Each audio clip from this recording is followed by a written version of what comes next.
1 o'clock on a Monday afternoon. The doctor is in.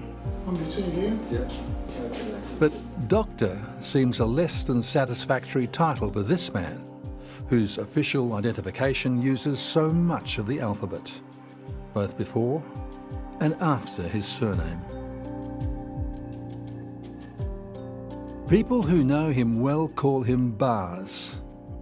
For us, though, he is Professor Bryant Stokes, South Perth born, raised and schooled.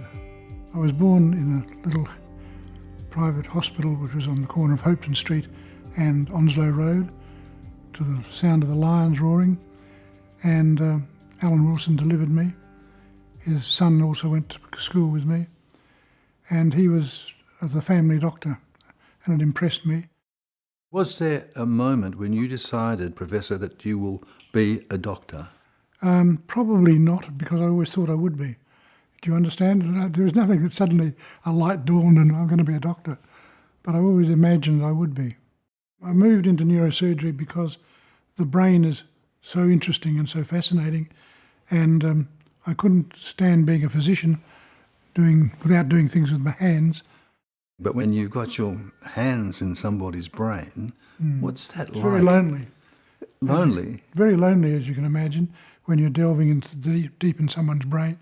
It's very lonely, and decision-making can be within millimetres of causing a major disaster to the patient, so you've got to be very careful.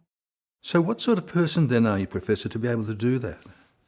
Probably, I don't know, I'm a very pernickety person, and I like to be able to have things in detail, so probably that's what I am. And you want everybody around you to also share that love of detail? Absolutely, yes. I don't take fools gladly. I'm prepared to tell something once or twice, but never 3 times. So they haven't picked it up on the second time, then as far as I'm concerned. How do you advise them to succeed in your field? Well, I tell them that there's only one thing that's important, that's attention to detail. If there's no attention to detail, then people will not succeed. You must have attention to detail, and you must know anatomy, and you must be able to examine a patient. And most importantly about that whole thing is history taking, and listen to what the patient tells you, because the patients understand their bodies better than you do. So many people owe their lives or their improved lives to this painstaking care. But Stokes is also a major player outside the operating theatre.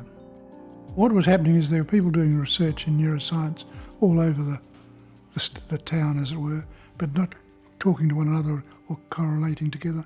But being in the building together, they're able to actually exchange ideas and so forth, and it's really working extremely well.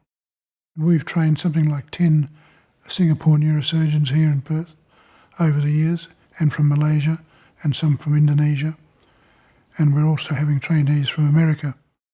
The Stokes years have seen many advances: operating microscopes, magnetic resonance imaging, and, if the professor has a wish for the future, it's this.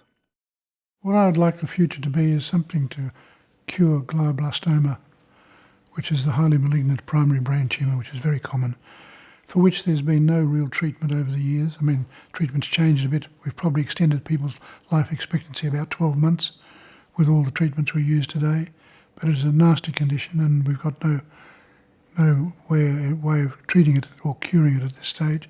But I think that'll come with genetics and so forth. Bryant Stokes still sees some patients but no longer operates. For him, the loneliness of the neurosurgeon is no more.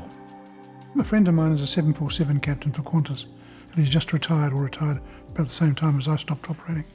And we were discussing one day, what did we miss? And I asked him what he missed, and he said what he missed was pushing the 4 throttles forward at the end of the runway and lifting the aircraft off the ground. He said the rest of it he couldn't have cared less about. And he said, what do I miss? And I said, what I miss is putting this little silver clip on a cerebral aneurysm and securing that aneurysm from bleeding again and destroying someone's life. And that was one of the most exciting parts. I wonder now whether the young boy that you were who thought about medicine, liked the idea of medicine, could ever have envisaged you today? Probably not, I think. At one stage I wanted to be a pilot. I did a little bit of flying in the Reserve Air Force, but not much. And so one day I wanted to be a pilot. And why not? Oh, well, I suppose because medicine took over, and also my vision wasn't all that good in those days. Because in those days, of course, you couldn't fly unless if you were wearing glasses. But I feel that you would have loved flying. I do love it. Yes. More than medicine? Probably not. No, I don't think so.